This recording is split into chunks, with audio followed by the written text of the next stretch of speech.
योग व्याख्या में जो अष्टांग योग का यम, नियम और आसन अंग का व्याख्यान हो चुका है और अभी उसके बाद आता है कि प्राणायाम, यम, नियम, आसन, प्राणायाम। जो प्राणायाम है वो चौथा अंग है, तो ये सबसे जो है महत्वपूर्ण अंग है। तो प्राण आयाम, प्राणायाम, प्राण का आयाम।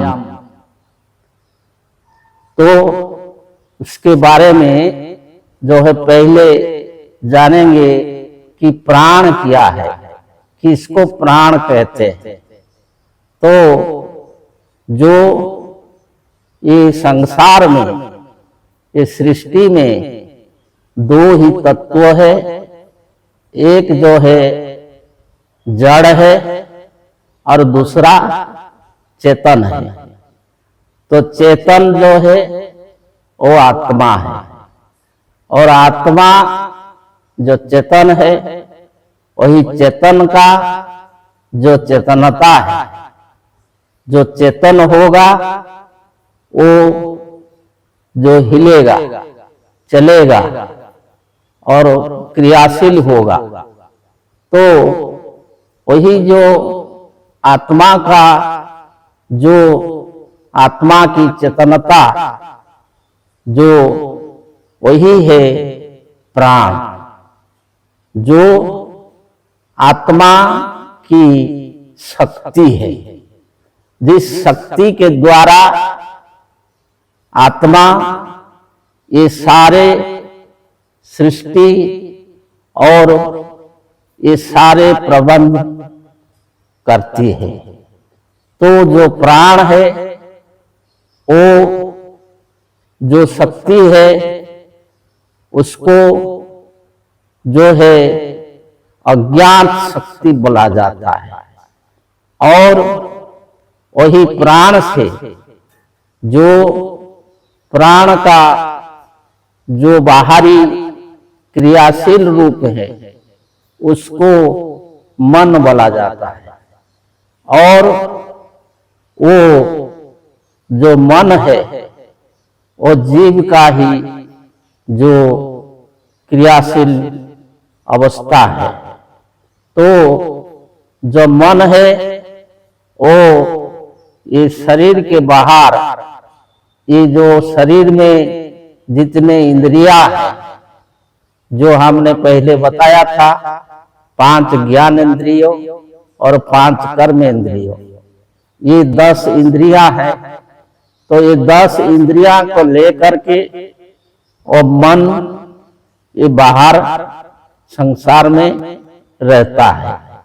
और उसको जो है, जो जीव है, वो उसको एक नाम दिया जाता है। जैसे बच्चा जन्म लेने के बाद उसको एक नाम दिया जाता है, मान लीजिए कि श्यामलाल, किसी को नाम दे दिया गया श्यामलाल। तो इस संसार में श्यामलाल के नाम से परिचित होता है और खुद को श्यामलाल मानता है।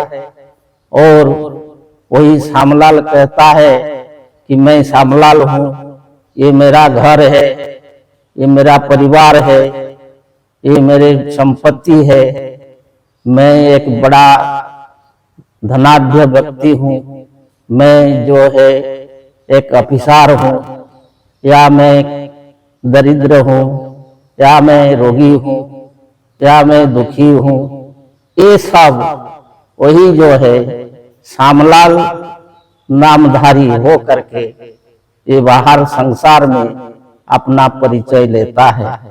और मन जो है इंद्रियां को लेकर के वही बाहरी परिचय को लेकर के चलता है। तो इसको बोला जाता है ज्ञात शक्ति। ये है ज्ञात शक्ति। वो जो प्राण है, जो शरीर के भीतर है, वो है अज्ञात शक्ति। वो शरीर का भीतर जितना भी काम हो रहा है, जो रक्त का संचालन, हृदय का चलन, जो खाना पचाना और शरीर के लिए जो आवश्यक उसको तैयारी करना, वो शरीर को रक्षा करना, ये सब जो काम शरीर के भीतर होता है, ये सब वही अज्ञान शक्ति प्राण ही करता है।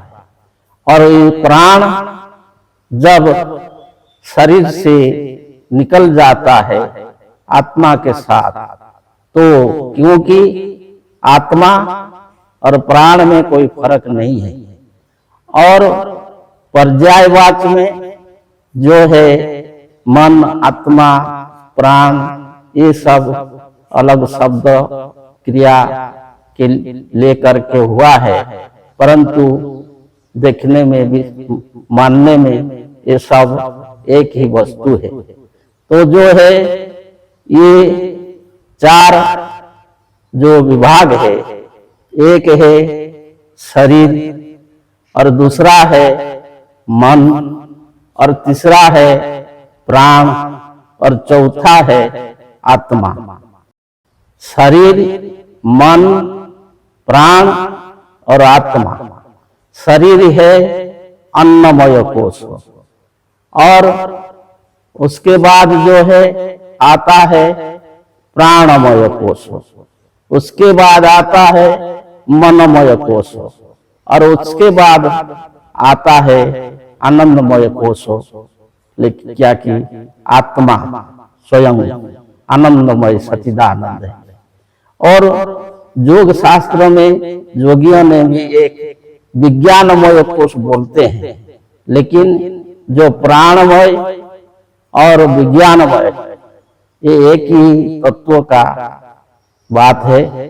तो इसलिए ये शरीर जो है वो शरीर और प्राण, मन और आत्मा, ये चार भाग में होता है।